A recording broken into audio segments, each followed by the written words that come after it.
Are you ready to learn the real reason for the fall of the Crusader Empire? The culprit was not Saladin. A noble knight, he preserved the ports for his enemy. It was not Baibars. The hammer of the Mamluks passed away before he could finish what he started. The end of this 200-year era is the story of one man, a young, arrogant sultan, obsessed with the shadow of his father. A man who inherited not just a throne, but a vow to wipe Acre off the face of the earth. His name was Al-Ashraf Khalil, and he appeared not merely as a conqueror, but as the true finisher. Here is what history textbooks will never tell you about him. Today you will discover how Khalil, despised by his own emirs, used an oath sworn upon his parents' corpse to seize power and launch the jihad. We will demonstrate the industrial scale of his revenge, how he employed hundreds of giant trebuchets to grind the impregnable walls of Acre into dust. 10 days of agony, the tragedy of the Templars' last bastion, which collapsed, burying both the defenders and the Mamluk assault squad beneath it. And the irony, how the man who concluded a 200-year war could not survive a conspiracy of his own emirs and was murdered, just like Kutus before him. This is not a story about chivalry like Saladin's, and it is not about salvation like Baibars. This is a story about termination. It is the tale of a young sultan obsessed with the idea of forcing his way into history. He had to surpass his predecessor and complete what Saladin and Baibars had only begun. We have seen the last defender. Today, you will see the one who delivered the final blow. This is the story of Al-Ashraf Khalil, the man who extinguished the light of the Crusades. November 1290, a Mamluk camp near Cairo.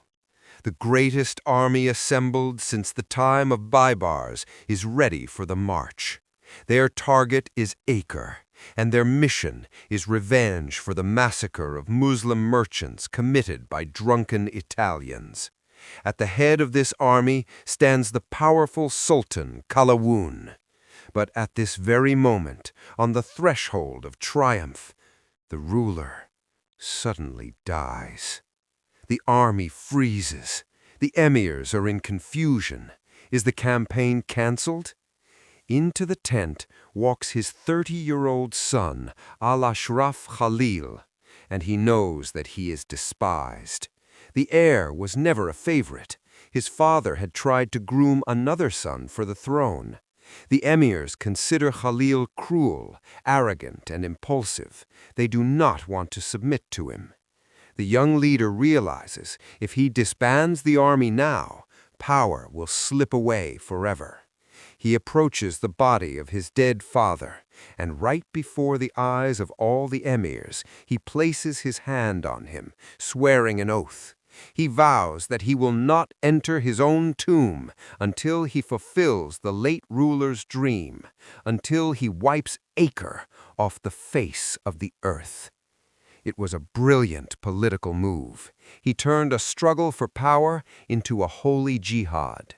Not a single emir dared to disobey a vow sworn upon the corpse of the victorious sultan. His first order as the head of Egypt: the campaign is not cancelled. We march in the spring. For them, it was a war. For him, a coronation. April 5th, 1291. Sultan Al-Ashraf Khalil arrives beneath the walls of Acre. And what he brought with him was not simply an army. It was the apocalypse. Guillaume de Beaujeu, the 60-year-old Grand Master of the Templars, looked from the walls and saw something that neither Saladin nor Richard had ever encountered. Before him stood a true industry of war. Hundreds of siege engines, Chroniclers write that the Mamluks dragged along even the giant trebuchets that Baibars had used 20 years prior. They had names: the Furious, the Victorious, the King. Khalil had no intention of storming the city or engaging in dialogue. He intended to level the city with the ground.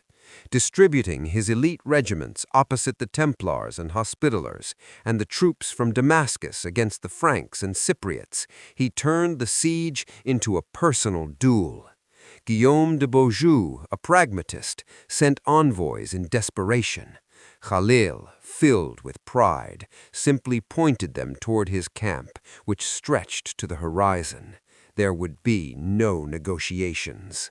On April 6, 1291, the Sultan gave the order, and hundreds of drums struck simultaneously.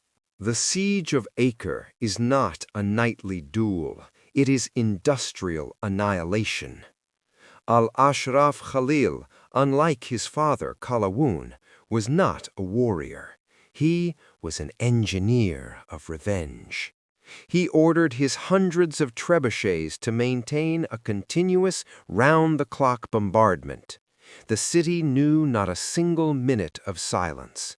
Giant stones pulverized walls, towers, and houses. But Khalil knew that stones were only the beginning. The real work was being done by the sappers. Under the cover of a rain of stone and the fire of thousands of archers, his subjects dug tunnels day and night. Their targets were the main towers, the King's Tower, the Tower of St. Anthony, and the decisive one, the Accursed Tower. Meanwhile, Guillaume de Beaujeu was desperately trying to counterattack. He saw that his diplomacy had failed. Now it was time to be a warrior. He organized night sorties.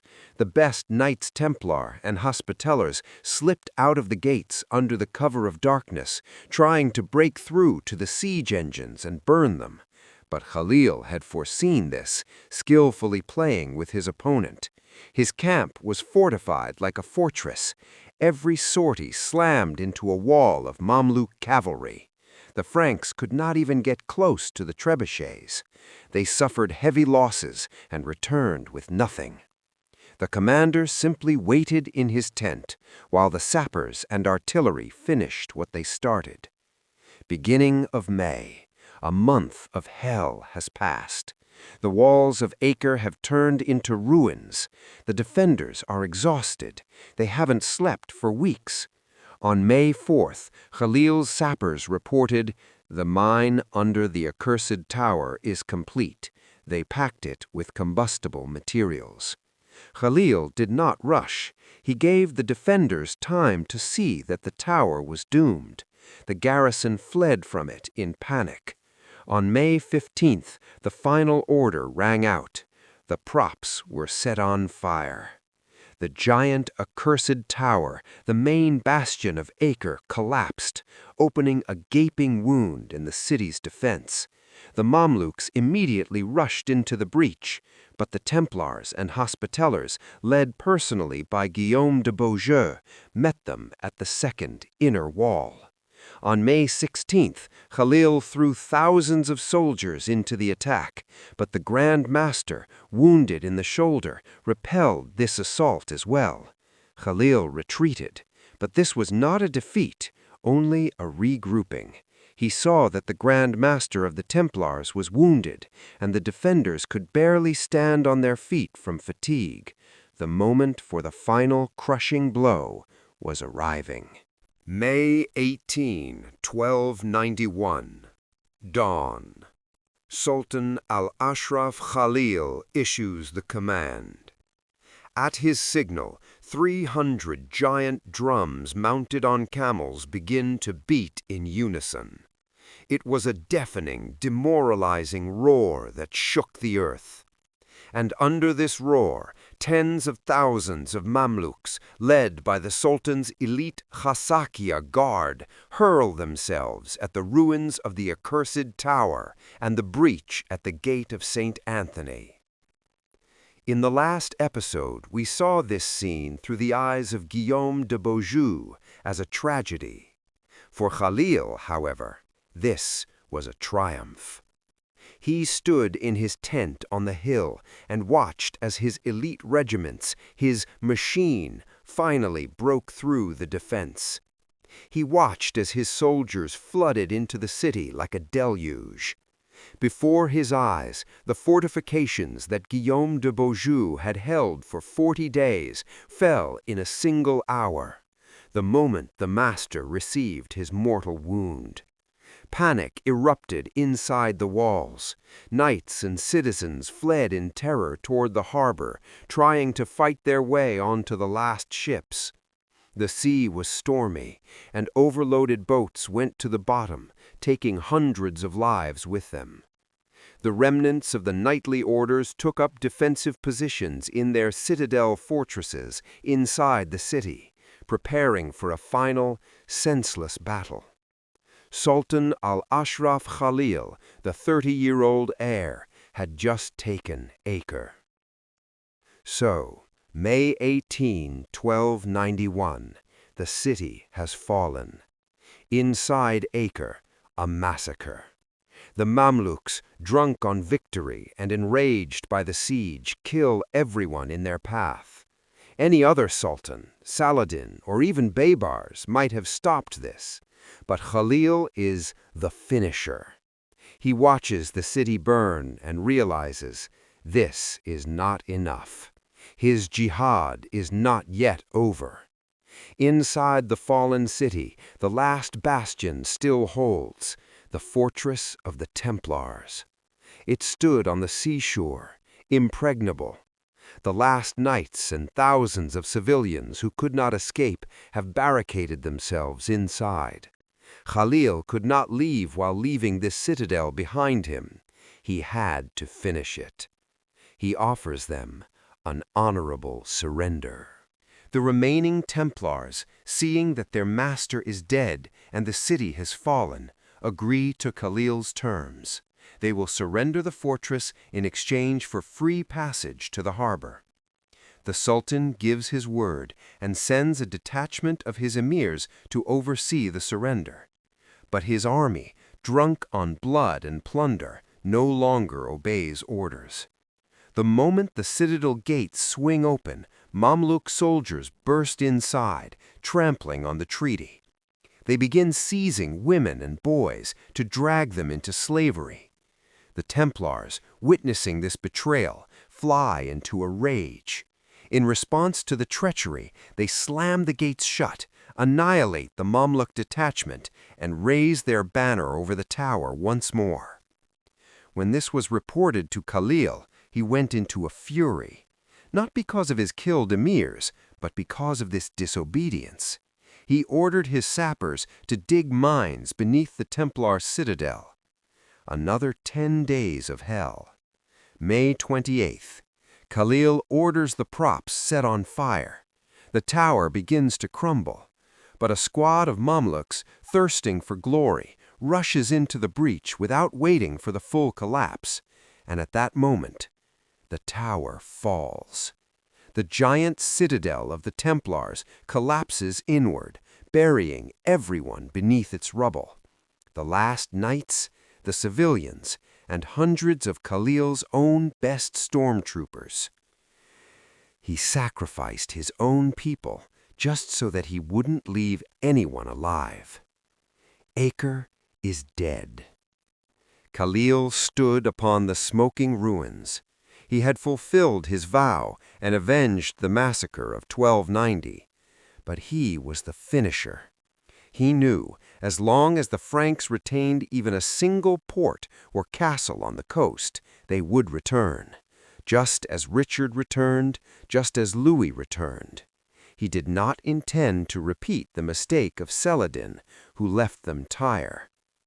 He makes a decision unprecedented in its cruelty and strategic genius. Acre must not simply be captured. It must be wiped off the face of the earth. He gives the order to his sappers to destroy his own prize. He intends to demolish the city to its foundations, and then to move on. Sultan Al-Ashraf Khalil issues an order that shocked the world. Instead of rebuilding, Khalil commands the sappers to completely demolish Acre, to level the walls, towers, palaces, and churches with the ground. He decided not just to win, but to sterilize the coast.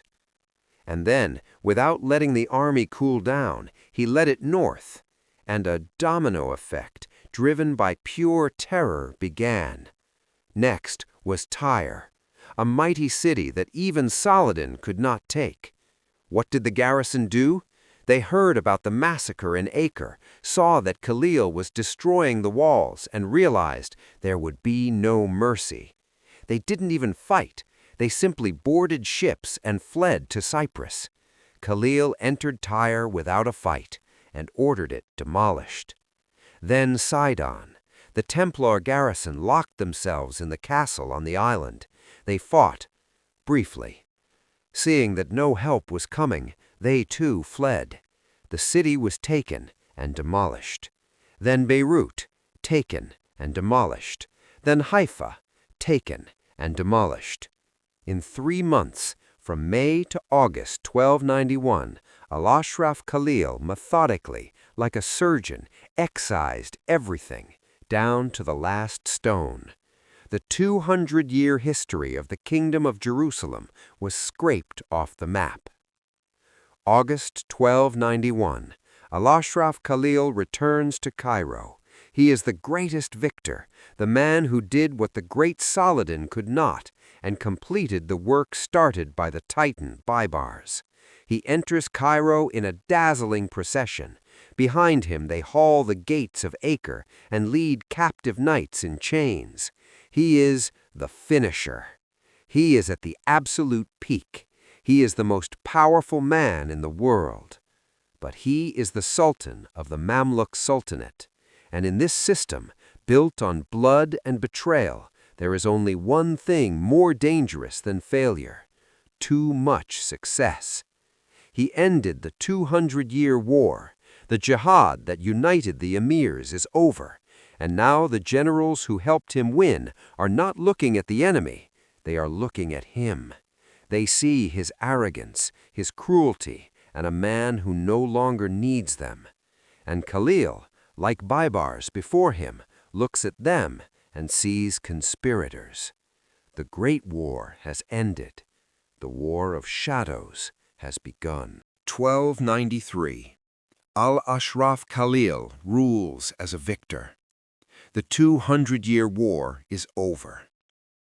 But jihad was the glue that held the Mamluk Sultanate together. Now that the common enemy was gone, all the cruelty, paranoia, and ambition of the system turned inward.